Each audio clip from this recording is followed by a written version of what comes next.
नमस्कार, news take के Y factor में आपका स्वागत है। मैं हूं योगेश मिश्र। बहुजन समाज पार्टी की सुप्रीम लीडर मायावती, काशीराम की उत्तराधिकारी मायावती, उत्तर प्रदेश की 4 बार मुख्यमंत्री रही मायावती, दलितों की बहन जी। 1984 में जब काशीराम ने बहुजन समाज पार्टी बनाई थी, उस समय की सक्रिय सदस्य मायावती, किसी भी राज्य की पहली दलित महिला मायावती का जन्मदिन हर साल 15 जनवरी को उनके समर्थक, कार्यकर्ता, नेता और प्रशंसक बहुत उत्साह से मनाते हैं। मायावती हर साल अपने जन्मदिन पर एक किताब रिलीज करती हैं, जो पार्टी के कार्यकर्ताओं, नेताओं और पार्टी के टिकट पर चुनाव लड़ने वालों के लिए खरीदना जरूरी होता है। प्रायः जब मायावती सत्ता में रहती तो उनका जन्मदिन सुर्खियां हासिल कर लेता है।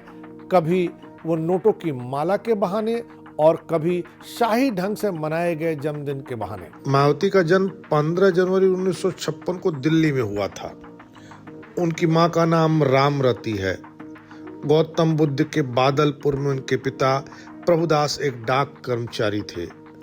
वर्ष 1975 में मायावती ने दिल्ली विश्वविद्यालय के कालिंदी महिला कॉलेज से बीए पास किया।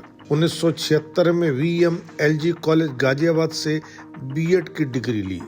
1983 में उन्होंने दिल्ली विश्वविद्यालय से LLB किया। बीएड का पाठ्यक्रम पूरा करने के बाद मायावती ने अपने पड़ोस के छात्रों को पढ़ाना शुरू कर दिया।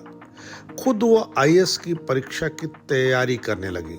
1977 में काशीराम मायावती के वार्ता कौशल और विचारों से प्रभावित हुए। उन्हें राजनीति में आने का आमंत्रण दिया। कहा जाता है कि काशीराम ने मायावती को यह समझाया कि तू IAS बन के जो नहीं कर सकेगी, वह सब कुछ तुम मुख्यमंत्री बन के कर सकोगी। 1984 में जब काशीराम ने बहुजन समाज पार्टी की स्थापना की तो मायावती को एक सक्रिय सदस्य के रूप में शामिल किया।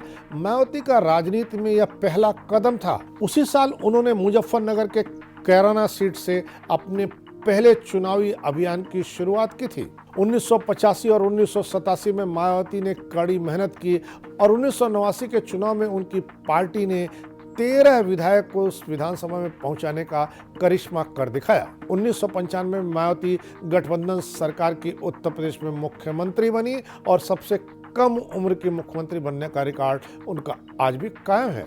सन 2001 में पार्टी के संस्थापक सदस्य काशीराम ने मायावती को दल के अध्यक्ष के रूप में अपना उत्तराधिकारी घोषित किया।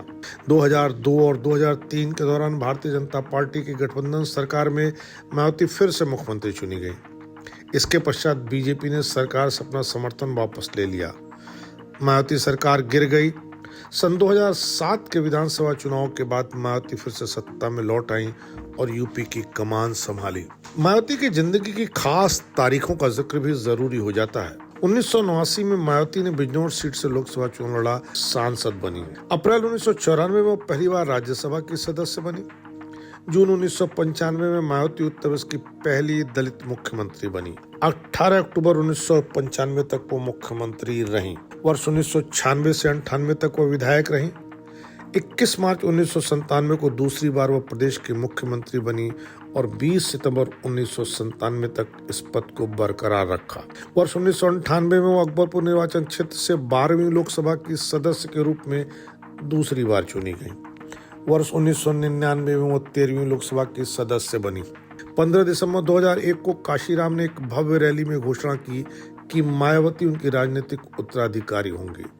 इसके साथ साथ बहुजन आंदोलन की भी वो एकमात्र उत्तराधिकारी होंगी।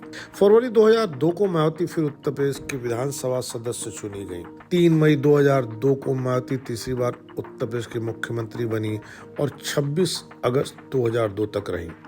काशीराम का स्वास्थ्य खराब होने पर 18 सितंबर 2003 को मायावती बहुजन समाज पार्टी की अध्यक्ष बनी।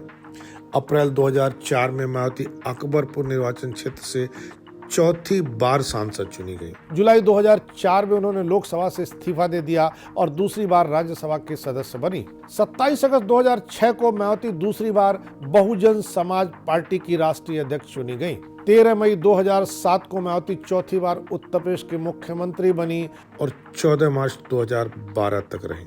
बहुजन समाज और उनकी राजनीति पुस्तक को 3 जून 2000 को पार्टी की 25वीं सालगिरह पर प्रकाशित किया गया। मेरा संघर्ष में जीवन एवं बहुजन आंदोलन का सफरनामा किताब 15 जनवरी 2006 को मायावती के 50वें जन्मदिन पर प्रकाशित की गई। मायावती का विवादों से करीबी रिश्ता रहा है। फ्लोट पंप, ताज कॉरिडोर जैसे मामलों में सीबीआई की जांच की जद में वो आई। आय से अधिक संपत्ति के मामले में भी वो काफी समय तक जांच की जद में रही। इन दिनों चल रहे चीनी मिलों की बिक्री की जांच की आंच भी उन तक पहुंचती है। उनके कार्यकाल में एनआरएचएम घोटाले में उनके मंत्री बाबू सिंह कुशवाहा और विभागीय अफसर लंबे समय तक जेल में रहे। मायावती की पार्टी उत्तर प्रदेश में सपा, कांग्रेस और भाजपा सबके साथ सियासी पारी खेल चुकी है। एक ओर से अटल बिहारी वाजपेयी की सरकार गिराने को उपलब्धि भी मायावती के हाथ है। कभी तिलक, तराजू और तलवार की बात करने वाली मायावती की पार्टी ने ब्राह्मणों को कुछ इस तरह रिझाया कि ब्राह्मणों ने उन्हें स्पष्ट बहुमत की सरकार बनाने का मौका ही दे दिया। कभी राजा राम को मायावती का उत्तराधिकारी बताया जाता था। राजा राम राज्यसभा के सदस्य भी रह चुके हैं, लेकिन इन दिनों उनसे आगे मायावती के भतीजे आकाश का नाम है, जो विदेश से तालीम लेकर के आए हैं। आकाश इन दिनों अपने विवाह को लेकर के सुर्खियां हासिल किए हुए हैं। कहा तो ये जा रहा है कि मायावती के खास सिपहसालार अशोक सिद्धार्थ की बेटी से आकाश का विवाह होगा। मायावती के जन्मदिन से अधिक आज की तारीख में आकाश के विवाह की खबरें सुर्खियों में हैं। इस बार इतना ही। अगली बार फिर मिलेंगे किसी नए सवाल पर नए ढंग से बात करने के लिए। तब तक के लिए नमस्कार।